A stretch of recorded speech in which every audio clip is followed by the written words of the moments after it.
Hi పిల్లలు, అమ్మమ్మ కథలకు స్వాగతం. మనము బాలనాగమ్మ కథ చెప్పుకుంటున్నాం కదా. అందులో నిన్న ఎంతటి వరకు వచ్చాము? ఈ విష్ణువర్ధన్ ఈ పానుగంటి రాజు ఈ పిల్లల్ని 7 ఆడపిల్లల్ని తీసుకుని వాళ్ళ రాజ్యానికి చేరుతాడు కదా. ఈ పానుగంటి రాజు యొక్క పేరేంటి? రామవర్ధరాజు అనమాట. ఆయన ఈ ఆడపిల్లల్ని తీసుకుని వాళ్ళ రాజ్యానికి వెళ్ళి ఆయనకు కూడా ఏడుగురు మగపిల్లలు ఉంటారనమాట. ఆ 7 మగపిల్లలకి ఇచ్చి వివాహం చేస్తాడనమాట. ఆ 7 మగపిల్లలు కూడా చాలా అందంగా ఉంటారు, తర్వాత చాలా ధైర్యవంతులు, పరాక్రమవంతులు అనమాట. వాళ్ళకిచ్చి ఈ 7 ఇచ్చి వివాహం చేస్తాడనమాట. వాళ్ళు చాలా అంటే తండ్రికి రాజ్యపాలనలో సహాయం చేస్తూ భార్యలతో సంతోషంగా ఉంటారనమాట. ఈ 7 చివరివాడు కామ్యవర్ధరాజు అనమాట. అతనే మన బాలనాగమ్మ భర్త అనమాట. అయితే అక్కడేమవుతుంది, నవభోజరాజు మాణిక్యాలదేవి మత్తులో పడిపోయి ఉంటాడు కదా. రాజకార్యాలు ఏం పట్టించుకోడు, అస్సలు మంత్రులను ఎవ్వరిని కలవడు, ఎక్కడ పనులు అక్కడే ఉంటాయి అన్నమాట. ప్రజలకి సహాయం చెయ్యడు, అసలు ప్రజలతో మాట్లాడడు, మంత్రులనే దగ్గరికి రానివ్వడు అనమాట. అలా ఎప్పుడూ రాణిగారు అంతఃపురంలోనే ఉంటాడు. ఆవిడ ఏది చెప్తే అది చేస్తూ అక్కడే ఉంటాడనమాట. ఈ ప్రజల మంచి చెడులు ఏం చూసుకోకపోయేటప్పటికీ రాజ్యంలో అల్లకల్లోలం ఏర్పడుతుంది. మంత్రుల్ని పట్టించుకోడు. ఈ విషయం అంతా ఢిల్లీ చక్రవర్తికి తెలుస్తుందనమాట. ఢిల్లీ చక్రవర్తికి అసలే కోపంగా ఉన్నాడు ఈ నవభోజరాజు మీద. ఎందుకు? అప్పుడు కప్పం కట్టడానికి వెళ్ళినప్పుడు పిల్లలకి అపాయంగా ఉందని చెప్పి ఢిల్లీ చక్రవర్తితో ఏం చెప్పకుండా వచ్చేస్తాడు తిరిగి కదా. అందుకని అప్పటి నుంచి ఆ ఢిల్లీ చక్రవర్తికి ఈ నవభోజరాజు అంటే కొంచెం కోపంగా ఉందన్నమాట. ఇప్పుడు ఇంకా అవకాశం దొరికింది. ఇప్పుడేమో ఇలాగా రాజ్యంలో ఏమి పట్టించుకోకుండా ఉంటున్నాడు. ఢిల్లీ చక్రవర్తికి కప్పం కూడా కట్టట్లేదు, ప్రతి సంవత్సరం కట్టవలసిన కప్పం కూడా కట్టట్లేదు. అందుకని ఢిల్లీ చక్రవర్తి ఏం చేస్తాడు, తన సైన్యాన్ని పంపించి ఈ రాజ్యం మీదకి ఆ రాజ్యాన్ని ఆక్రమించుకుంటాడనమాట. ఆక్రమించుకుని ఈ నవభోజరాజుని ఈ మాణిక్యాలదేవిని బయటికి పంపించేస్తారు. వీళ్ళు పాపం బయటకు వచ్చేస్తారన్నమాటే కానీ ఆ రాజ్యంలో ఎవ్వరూ వీళ్ళని పట్టించుకోరన్నమాట. ఎవ్వరూ వీళ్ళకి మద్దతుగా ఉండరు, ఎవరు పట్టించుకోరు. ఎందుకంటే ఆ రాజు అసలు పట్టించుకోవటం మానేశాడు కదా ప్రజల్ని. అందుకని ఎవరు పట్టించుకోరు. ఇంకా వాళ్ళు ఇక్కడ ఉంటే మనకి ఇంకా ఏమీ ఇదవ్వదు, మనకి మర్యాద కాదు ఇక్కడ ఉంటేను అని చెప్పి వాళ్ళిద్దరు ఏం చేస్తారు, అలా నడుచుకుంటూ ఈ పానుగంటిపురమే వస్తారు. కానీ ఈ పానుగంటిపురము ఇది మన అత్తగారి ఇల్లు అని చెప్పి ఆ నవభోజరాజుకి ఏ మాత్రం గుర్తుండదనమాట. ఏదో రాజ్యానికి చేరాము అని అనుకుంటారు. అనుకొని ఆ రాజ్యంలో ఒక చిన్న గుడిసెలో ఉండి కట్టెలు కొట్టుకొని అవి అమ్ముకొని జీవిస్తూ ఉంటారనమాట. ఏ రోజు కట్టెలు ఆ రోజు అమ్ముకోవటం, వచ్చిన డబ్బులతో ఏదో ఒకటి కొనుక్కోవటం, వండుకోవటం, తినటం, అలా కాలక్షేపం చేస్తూ ఉంటారనమాట. అలా ఒకరోజు ఈ నవభోజరాజు కట్టెలు అమ్ముకుంటూ ఈ రాజభవనాలు ఉంటాయి కదా, ఈ ఆడపిల్లలందరూ ఇక్కడ ఉన్నారు కదా, 7 భవంతుల్లోనూ ఆ రాజభవనాలకి పక్కనే ఉండే వీధిలో అమ్ముకుంటూ ఉంటాడనమాట. అమ్ముకుంటూ ఉంటే ఈ రాజభవంతి మీద నుంచి ఈ బాలనాగమ్మ చూస్తుంది. తండ్రిలాగా ఉన్నాడే ఇతను, ఎవరో కట్టెలు అమ్ముకుంటున్నాడు, తండ్రిలాగే ఉన్నాడే అని చెప్పి పరిచారికల్ని పంపించి అతన్ని అంతఃపురానికి పిలిపిస్తుందన్నమాట. పిలిపించి చూస్తుంది. చూసేటప్పటికి తండ్రే. అయ్యో అని చెప్పి ఇంకా ఆడపిల్లలందరూ ఆ తండ్రిని పట్టుకొని ఏడుస్తారనమాట.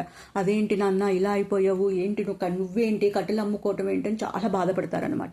బాధపడేటప్పటికి ఆ తండ్రి కూడా పిల్లల్ని కౌగిలించుకొని బాగా ఏడుస్తాడనమాట. ఏడ్చి, మీకు చేసిన అన్యాయానికి నాకు ఇలా జరిగిందమ్మా, ఏంటి ఆవిడ మత్తులో పడిపోయి నేను మిమ్మల్ని వదిలిపెట్టేసేసాను, ఇలా రాజ్యం అంతా ఇలా అయిపోయింది, మాకు ఈ పరిస్థితి వచ్చిందని చెప్పి బాధపడతాడనమాట. బాధపడేటప్పటికి పాపం పిల్లలు సరేలే నాన్న అని చెప్పి ఆయనకి చక్కగా స్నానం అది చేయించి మంచి బట్టలు కట్టి ఆభరణాలన్నీ పెట్టి ఆయనకి పూర్వం వైభవం, రాజకళ, రాజుకు ఒక కళ ఉంటుంది కదా, ఆ కళ తెప్పిస్తారన్నమాట. అతనికి కష్టపడి అతనికి తెప్పించి, నువ్వేం బాధపడుకున్నా, మేము వెళ్ళి పిన్ని ఎక్కడుందో మేము వెతికించి తెప్పిస్తాము అని చెప్పి ఆ పిన్నిని కూడా ఆవిడ కట్టెలు అమ్ముకోవడానికి వెళ్ళింది కదా, ఆవిడని కూడా ఈ అంతఃపురానికి పిలిపిస్తారనమాట. పిలిపించి ఆవిడని కూడా చక్కగా స్నానం అది చేయించి మంచి బట్టలు కట్టిపించి ఆవిడకి కూడా ఆభరణాలు అవి పెట్టి చాలా చక్కగా అలంకారం చేయిస్తారనమాట. చక్కగా ఆవిడ కూడా పాపం వీళ్ళని గట్టిగా పట్టుకొని, నన్ను క్షమించండి అమ్మా, మీకు చేశాను, చాలా అన్యాయం చేశాను, మీకు నన్ను క్షమించండి అని బాధపడుతుంది అనమాట ఆవిడ కూడా. బాధపడేటప్పటికి పిల్లలు కూడా అదేం లేదులే పిన్ని, మీరు ఆనందంగా ఇక్కడ ఉండండి అని చెప్పి వాళ్ళిద్దరిని అక్కడ ఉంచుతారనమాట, ఆ రాజ్యంలోనే ఉండమంటారనమాట. అంతలో ఈ 7 పిల్లలు, మగపిల్లలు ఉంటారు కదా, ఈ రామభద్రరాజు పిల్లలు, వాళ్ళు వస్తారనమాట.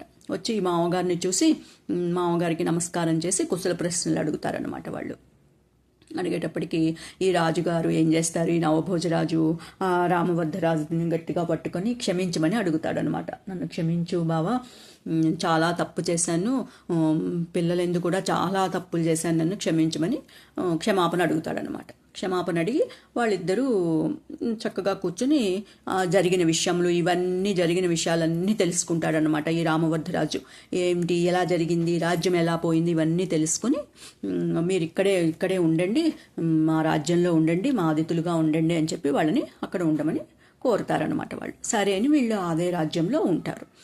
ఈ రామభద్రరాజు పెద్ద కొడుకు ఉంటాడు కదా, సూర్యవర్ధరాజు అనమాట అతని పేరు. అతనికి ఢిల్లీ చక్రవర్తి స్నేహితుడు అనమాట.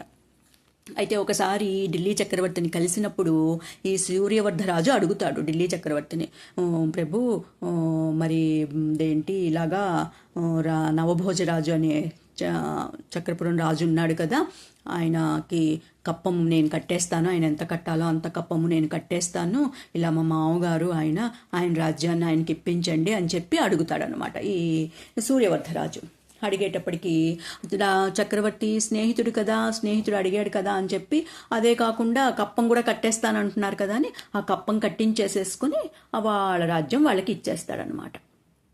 అప్పుడు ఈ నవభోజరాజు మాణిక్యాల దేవి ఏం చేస్తారు, వీళ్ళిద్దరూ ఆ రాజ్యాన్ని నుంచి వాళ్ళ రాజ్యానికి వెళ్ళి ఆ రాజ్యాన్ని చక్కగా ధర్మ మార్గంలో చక్కగా పరిపాలించుకుంటూ పిల్లల్ని కన్నబిడ్డల్లాగా చూసుకుంటూ ప్రజల యొక్క మన్ననలు పొందుతూ ఉంటారనమాట వాళ్ళు.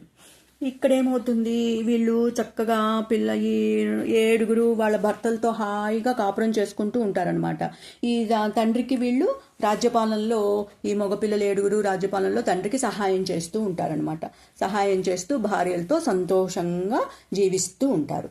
అయితే ఒకసారి ఏమవుతుందంటే, ఈ 7 ఆడపిల్లలు ఉంటారు కదా, 7 ఆడపిల్లలకి పాపం పిల్లలు పుట్టరన్నమాట. ఇంకా పిల్లలు పుట్టకపోయేటప్పటికి అయ్యో ఇంకా పిల్లలు పుట్టలేదే అని వాళ్ళు కొంత బాధపడుతూ ఉంటారు.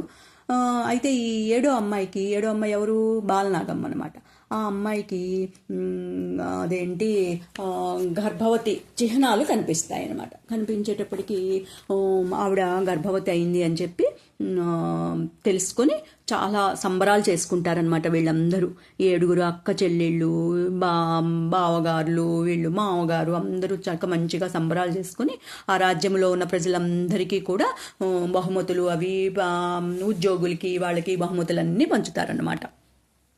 ఆ 6 ఆడపిల్లలకి పిల్లలు ఉండరు. ఈ 7వ అమ్మాయి బాలనాగమ్మకి మటుకి గర్భవతిగా ఉంటుందన్నమాట. అయితేను ఈ రాజ్యానికి సన్నిహితంగా అంటే స్నేహంగా ఉండే పక్క రాజ్యము గండిపేట రాజ్యము, ఆ రాజ్యం మీదకి శత్రువులు దండెత్తి వచ్చినట్టు వీళ్ళకి సమాచారం వస్తుందన్నమాట. వీళ్ళు ఈ గండిపేట రాజులు, ఈ పానుగంటి రాజులు ఇద్దరు కూడా స్నేహితులు అనమాట. అందుకని వీళ్ళు ఏం చేస్తారు, వీళ్ళ సైన్యాన్ని తీసుకొని ఆ గండిపేట రాజుకి సహాయంగా వెళ్ళాలి అనుకుంటారనమాట. అనుకొని అందరూ బయలుదేరతారు. బయలుదేరేటప్పటికి ఈ కామ్యవర్ధరాజు ఉంటాడు కదా, బాలనాగమ్మ భర్త, ముందు వెళదామా వద్దా అని ఆలోచిస్తాడనమాట. ఆలోచించి మళ్ళీ అనుకుంటాడు, వెళ్ళకపోతే ఎట్లాగా, మనం ఇక్కడ ఉండిపోతే ఎట్లాగా, మనము అన్నయ్యలతో పాటు నేను కూడా వెళ్ళాల్సిందే అని చెప్పి భార్య దగ్గరికి వచ్చి, నువ్వు చాలా జాగ్రత్తగా ఉండు, బయటకి రాకు, ఇదిగో నేను ఇక్కడ మన భవంతికి ఎదురుగుండా 3 గీతలు గీస్తున్నాను, ఈ గీతలు దాటి రాకు, మేమందరమునేమో ఇలా గండిపేట రాజ్యానికి సహాయంగా వెళ్తున్నాము అని చెప్పి భార్యతో చెప్పి వాళ్ళు అన్నయ్యతో పాటు కలిసి వాళ్ళందరూ గండిపేట రాజ్యానికి బయలుదేరతారనమాట. బయలుదేరుతూ కూడా ఏం చేస్తారు, కోట అంతా కట్టుదిట్టమైన ఏర్పాట్లు చేసి అక్కడున్న మిగిలిన సైనికులకి, మిగిలిన అధికారులకి, వాళ్ళందరికీ కూడా ఏం చెప్తారు, మీరెవ్వరూ కూడా భవంతిలోకి ఎవ్వరిని, కొత్త వాళ్ళని ఎవ్వరిని అంతఃపురంలోకి పంపించొద్దు. మన రాజ్యంలోకి ఎవరైనా విదేశీయులు కానీ, జంగమరదేవులు కానీ, లేకపోతే యోగులు కానీ, అట్లాంటి వాళ్ళు ఎవరైనా భిక్షకొస్తే, అంటే పూర్వము ఇట్లాంటి వాళ్ళందరూను భిక్షాటన చేసేవారనమాట. ఆ భిక్షకి వచ్చేవారనమాట. వాళ్ళకి ఈ రాజ్యంలో ఏ రాజ్యంలో వాళ్ళైతే ఆ రాజ్యంలో వాళ్ళు భిక్ష ఇస్తూ ఉండేవారనమాట. అట్లా ఎవరైనా వస్తే వాళ్ళకి భిక్ష ఇవ్వండి, అంతేగాని ఎవరిని కూడా అంతఃపురంలోకి మటుక్కి పంపించకండి అని చెప్పి వాళ్ళకి అన్ని ఏర్పాట్లు చేసి మీరు చాలా జాగ్రత్తగా ఉండాలని హెచ్చరించి వాళ్ళు గండిపేట రాజ్యానికి సహాయం చేయటానికి సైన్యాన్ని తీసుకుని ఈ 7 పిల్లలు తండ్రితో పాటు వెళ్తారన్నమాట.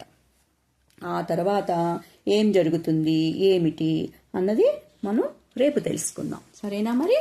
ఓకే మరి, బాయ్ బాయ్, గుడ్ నైట్.